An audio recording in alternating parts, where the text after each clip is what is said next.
Hi, I'm Dale Lowe. I joined Rotary many years ago. I was living in Houston, Texas.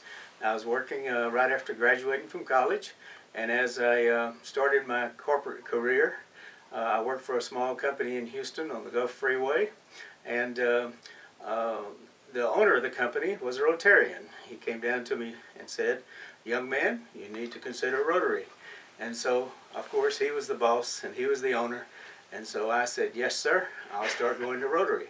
So my uncle Buster, had been in Rotary in the Houston Harrisburg Rotary Club, and he sponsored me, and I started going to Rotary every day, or once a week at least. My experience there was that I eventually became president of the club and a secretary, and I had a lot of other positions, but the year that I was president, in order to go away to the International Convention, I was living in Houston, and so the Rotary International Convention was in Houston, so I didn't have to go very far on my annual trip.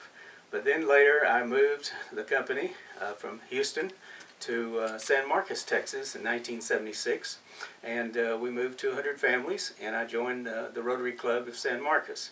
I was a member there for about 10 years, and then upon the sale of our company to Gulf and Western in New York, I moved to Austin, and Hiram Brown caused me to join Rotary, and I've really enjoyed all of my time and experiences in Rotary.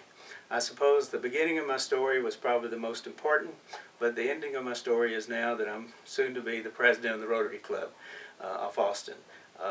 When I joined Rotary, I was 24 years old, and now, 47 years later, I see that I've attended a lot of Rotary meetings. I've really enjoyed it. I've held a lot of positions, but I think the most important thing is that I still know how to spell Rotary, and hopefully I always will. Thank you.